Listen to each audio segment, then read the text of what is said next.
Hello, a very good evening to you. Welcome to ITV News and to Monday night's calendar. Hello, thank you very much for joining us. These are tonight's main stories.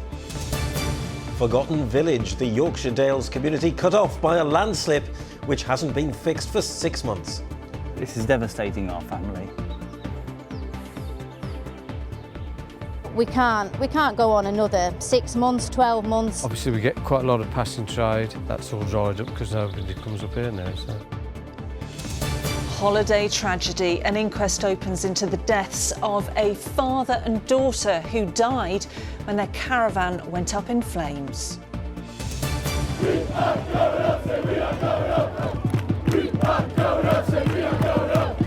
In sport, Glanford Park goes crazy as a record crowd sees the Iron take a big step back towards the Football League. When you want to see me, I'm in Sheffield this evening. And it was sheer delight for Sheffield music lovers as superstar Ed dropped by for a surprise open-air gig. We're with the young musicians who joined him and who he's helping to support. Find out more and hear more a little later.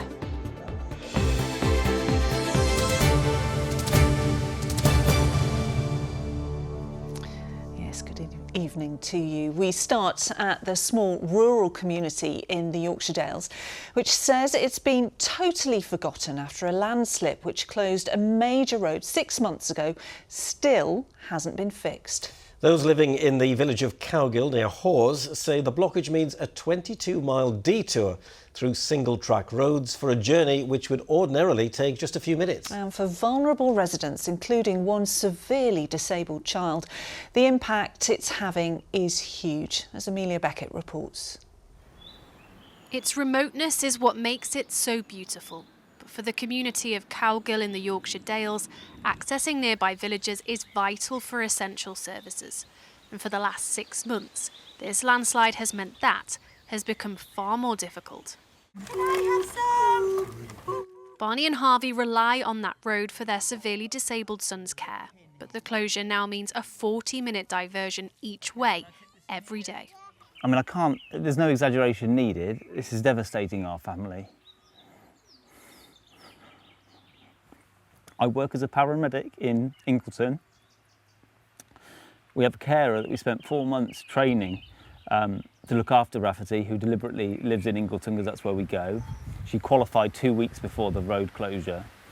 So we anticipate as a single family, and this really isn't about us, this is about the road closure affecting the whole community. There are many vulnerable people in this community, but that looks on a daily basis to us that we're losing £300 a month to fuel. It's affecting our oxygen deliveries for our boy, it's affecting our specialist feed for our boy. We have a team of amazing NHS workers. They struggle to get to us. And Barney isn't alone. Cowgill is just down the valley behind me, and this is the main route to villages with more amenities like GPs, schools and nurseries. The council says the geography of this landslip makes things difficult, but more than 6 months down the line, work still hasn't started here. For farmer Emma, the closure means her outgoings just keep climbing as she has to source materials from businesses further afield who are able to make the huge detour. We've bared the brunt up to now, but we can't go on another 6 months, 12 months. It's having an effect, time and money on our business, and we're not alone. It's not just us. This guest house is often used by walkers hiking the Dales Way or the Three Peaks. But the road's not only been closed to cars, up until last week, pedestrians also had no access. Obviously we get quite a lot of passing trade and people see it and see the signs for it and you get bookings from that, but that's all dried up because nobody comes up here now. So. Last week, Barney held a meeting in the local pub which was attended by 60 people. It was clear the impact this closure was having. But with no date yet for work to start here, this is a community feeling totally forgotten, who say the council is leaving them to pick up the pieces. Amelia Beckett, ITV News, Cowgill.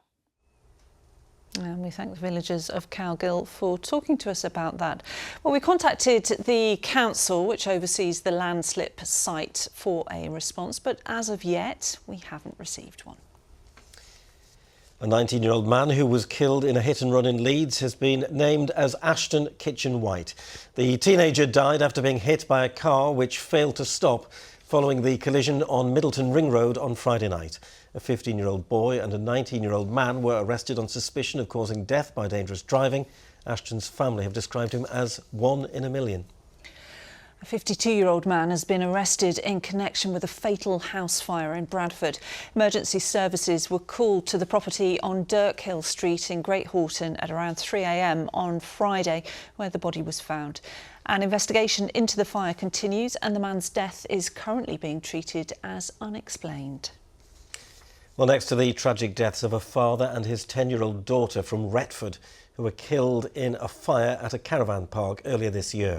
Esme and Lee Baker died at the Golden Beach Holiday Park in Ingomells near Skegness in April. Well, today more details were given about their deaths during an inquest which opened in Lincoln. And Emma Haywood can join us live from there now. And Emma, just remind us of the circumstances in this case. Well, Ian, this really is a tragic story of a dad taking his daughter on holiday to the Lincolnshire coast and neither returning home. It was in the early hours of the 5th of April, a Saturday morning in the Easter holidays, when tragedy struck. Emergency services were called to a fire at a privately owned caravan at a holiday park in Ingomells. Now, sadly, both Lee Baker and his young daughter Esme died at the scene.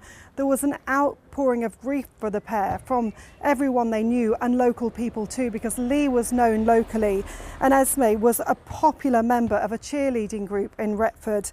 An investigation in what happened started straight away, but police said it was challenging because of the nature of the fire, but concluded that it was accidental. So Emma, what has happened today then?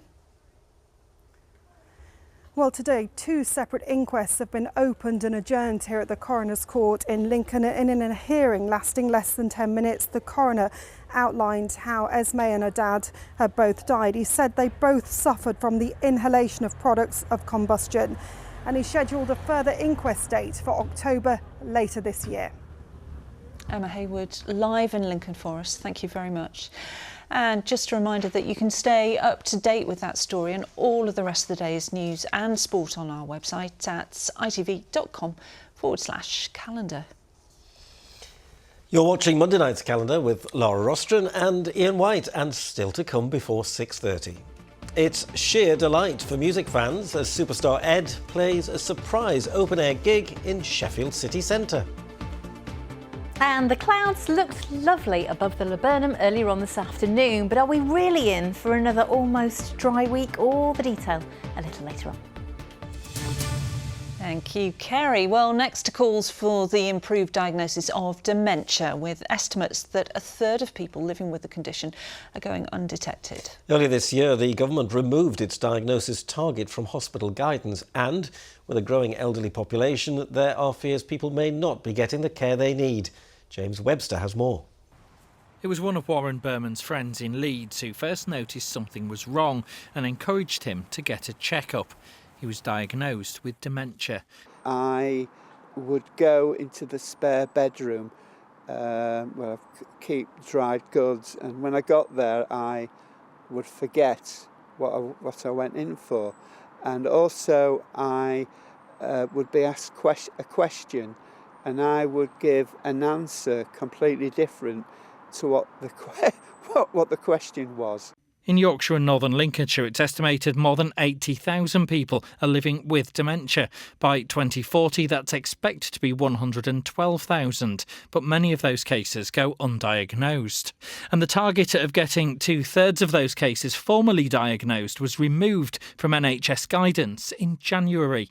One charity is using Dementia Action Week to make sure there is still a focus on the importance of a diagnosis. We need to see a real renewed focus in dementia diagnosis. So we need more ambitious targets so that we're able to diagnose more people.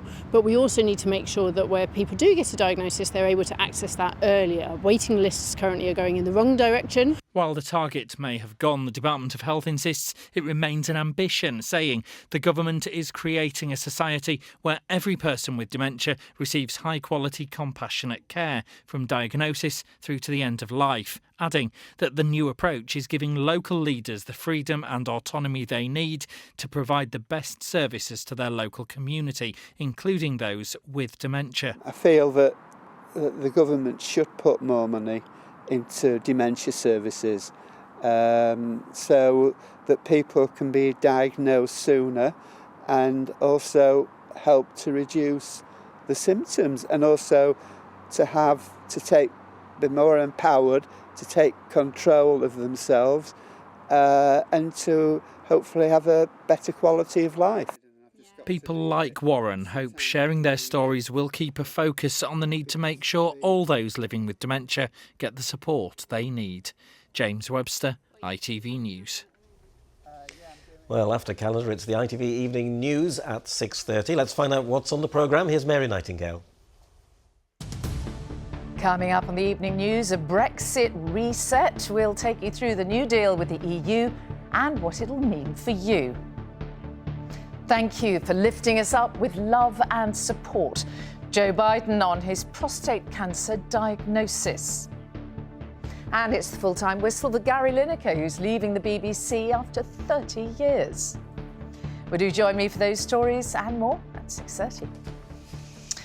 Thank you, Mary. Well, it is time for sport now. Good evening, Chris. Great to see you. And you. You were in Scunthorpe yesterday, weren't you? I was, yeah. What an evening to be there. Oh, yeah, it was fantastic, you know. And it's about time, Lara, isn't it? They had something good to celebrate in that part of the world. Yeah, 3 relegations in 5 years meant Scunthorpe were playing in the second tier of non-league, the National League North, a world away from when they were just 1 division away from the Premier League. But yesterday, in front of a record crowd of over 9,000 at Glanford Park, they begun their journey back.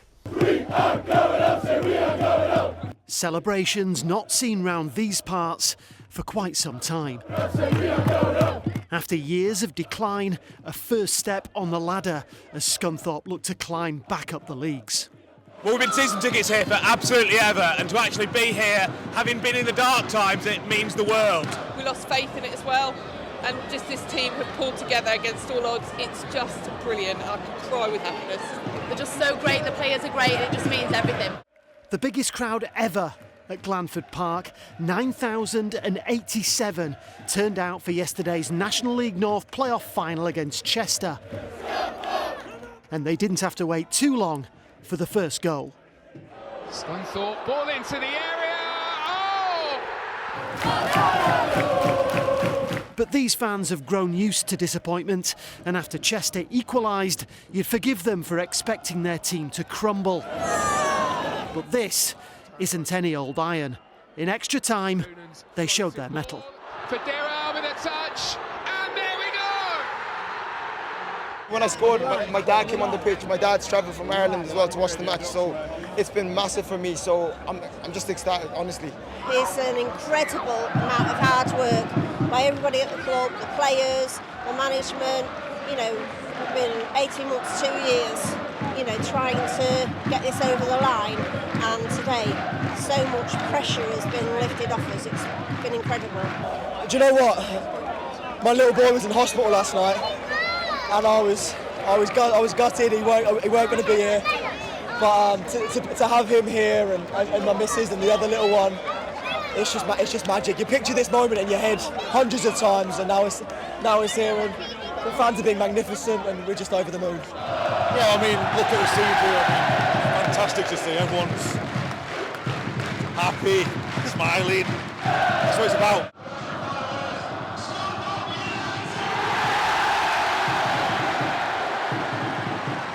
This spring has been pretty special for this town. Steelwork saved, silverware secured. Celebration time for Scunthorpe.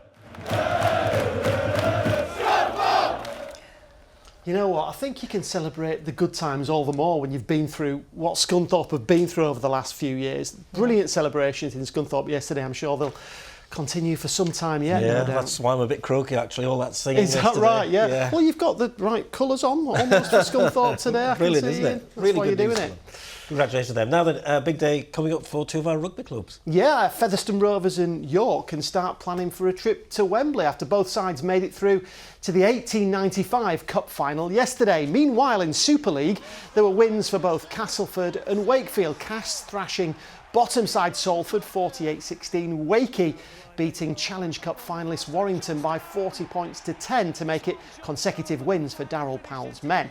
Elsewhere, Doncaster's heavyweight boxer David Allen produced one of the best wins of his career at the weekend with a fifth-round stoppage of Johnny Fisher at London's Copper Box Arena. After the fight, the self-proclaimed Doncaster De La Hoya joked that he can now buy an ensuite. Now that, if you don't know, that's an adjoining bathroom. Is it? Yeah, I learned that. Really? Has it got a interesting that. bidet in it then? Well, I should hope so, yeah. I think you can afford a bidet now. Are you interested in a bidet? Do you want one?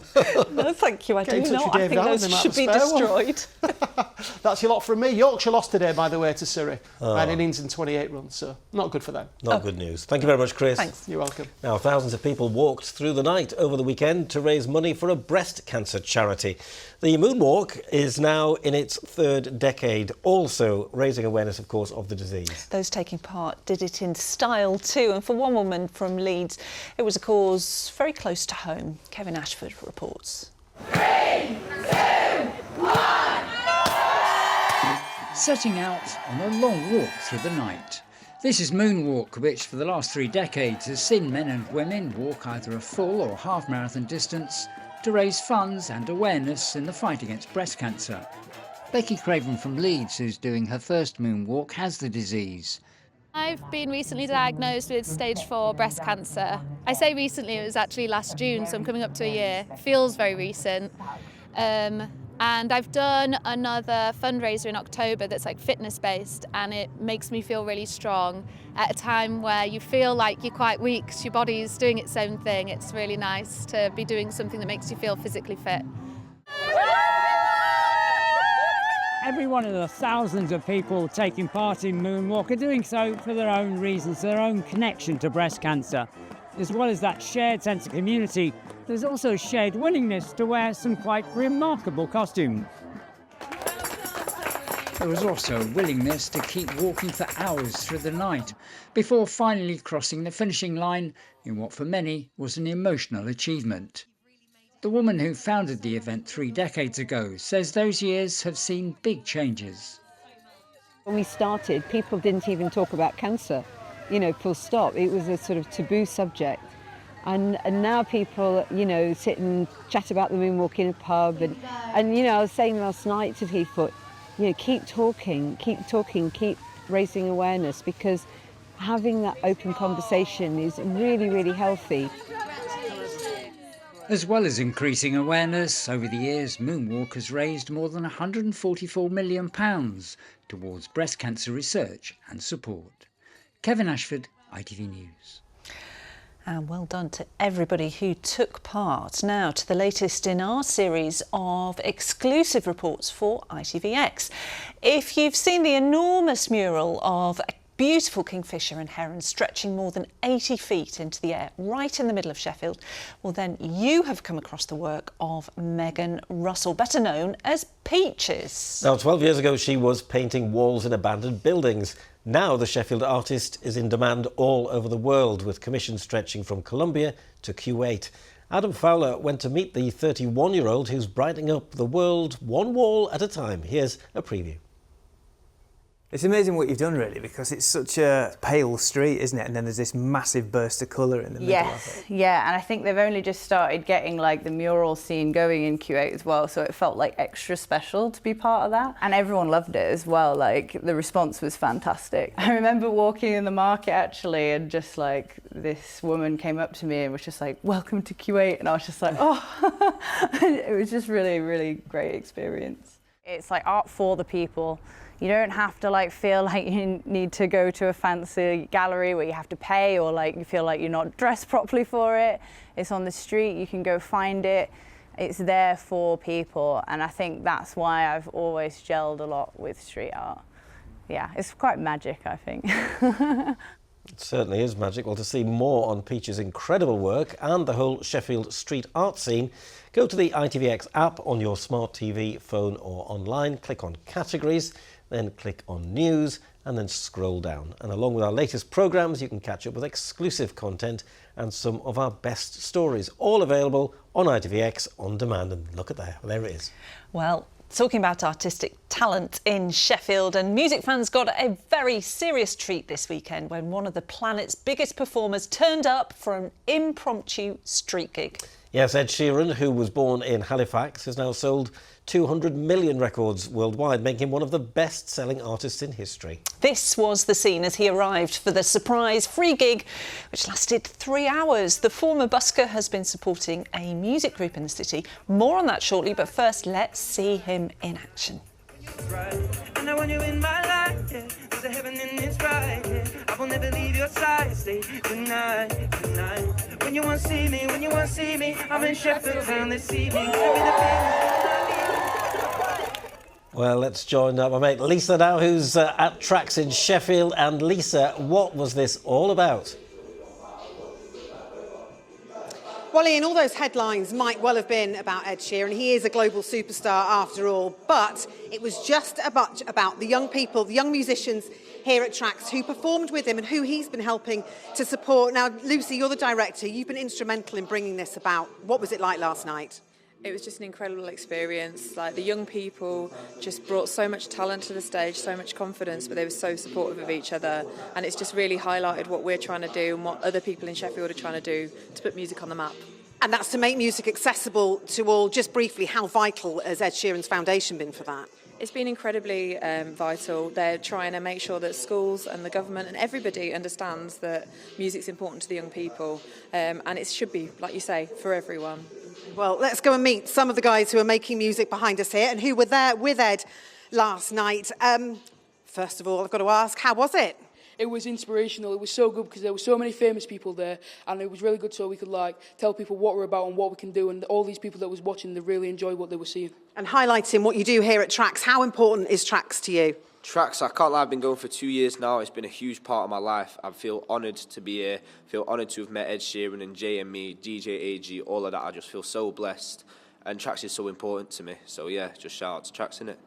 Getting your music out there to so many people, what was that like? Well, it's something that I love to do. It's why I make music. Well, it's not why I make music, but it's a part of making music. And if I can get my music out to all sorts of people, I'm very grateful for it, and I love every opportunity I can get. So I'm very grateful for yesterday and everyone surrounded by it, yeah. And an inspirational moment, you know, you're set on a musical career, but does this give you even more inspiration? Well, yesterday, seeing how everyone enjoyed my music and just seeing their reaction, I planned on going further, but that just gives me an even bigger reason to carry on. And we should also say, of course, Ed Sheeran's funding has helped these guys to record their record Spotlight. So it seems about right that we leave you with a full taste of that. So off you go, guys. We've been through a lot, like me and you the same, so it don't matter what you look like, whether if you've had a bad life or if you've had a good life, if you've been raised in a mansion or if you've had a hood life. We elevate, not segregate, so be respectful. Sometimes to these other people, it can be so stressful. Well done to them. Yeah, brilliant. Thanks very much indeed, Lisa. Now, weather time, and Kerry's here. Hiya, I'm back. You're back with us. Nice to see you. I missed you. How are you? Oh, well, where's the rain? There's been no rain. Where have you been away? I know, what was it? I left a week ago and I've come back and the weather is pretty much exactly the same. And it's rained while you were away? No, it definitely hasn't. That's not what my stats are saying anyway. I took this while I was away. The ground is terrible at the moment. We really do need the rain and we might get it, but it's going to be a long time coming for our patch, I think, over the next week ahead. We're looking at currently the driest spring on record. We have to beat the 100 millimetres of 1852 when we were at 80.6. And you can see by our reservoirs, this was this time last year at Windscar in South Yorkshire. Decently full, I suppose you could say, but this is just today, so very dry and we need the rain. Sunshine amounts though, of course, this weather has been great for getting out and about, so whatever you're doing, whether it's a gig in Sheffield with Ed Sheeran or anything, the sunshine's really helped, and with a third sunniest. But what I found gobsmacking is that we've got 2 more weeks of spring to go, and we've had more sunshine this spring than last summer or the summer before. So yeah, it's been sunny, it's been dry, we've had some warm days and some chilly nights. There is a change on the way. We've had this area of high pressure out to the northwest over the last week or so. It really hasn't shifted, but it is going to shift as we head through towards the end of the week. It's a slow process, but there might just be a little bit of rain in the forecast. Here you go, here's the detail. A clear start makes way for a day of ancient discoveries. TUI sponsors ITV Yorkshire Weather. Yes, there was a little bit of cloud around first thing this morning, but soon lifting and breaking, giving us some decent sunny spells. A big thank you to Matt Barker for this shot in Guiseley in West Yorkshire, and actually some decent sunny spells over the next few days, and many places will be dry and it will feel nice and warm in any sunshine. But there is an increased risk of showers this week, certainly compared to previous weeks that we have had. So this is the story so far today, that cloudy beginning, but the cloud melting away and giving us a lovely dose of sunshine for the afternoon and for most of us the early evening. But there is a risk of 1 or 2 showers in the far west, most likely over the Dales over the next hour or so. But we are mostly dry, and we do replace those clear spells with cloud coming in off the North Sea as we head into the early hours. So it does become a greyer start as we head through into tomorrow morning, but under the clearer skies, still pretty chilly, lows of around 3 or 4 Celsius in shelter under those clearer spots. As we head into tomorrow, 4:57 and 9:09 are your sun times for Tuesday. Don't be too disappointed with a cloudy, potentially slightly damp start. We'll soon melt away. We'll have some beautiful sunshine into the late morning, early afternoon. But we could see, wowzer, a couple of showers on the map as we head into the afternoon. Most likely over the Pennines, could be thundery, but many places escaping with a bright and warm day with light winds. Highs of 21, 22 inland. But there is a difference at the coast. Sea breezes here, highs to the mid-teens at best. Still feeling pretty pleasant in any sunny spells, and that's the case as we head into Wednesday. There will indeed be some decent sunshine and highs inland of the high teens. Risk of a shower in the south and that breeze coming in off the North Sea in the north. Fresher on Thursday, but you know what? Friday doesn't look too bad either. TUI sponsors ITV Yorkshire Weather.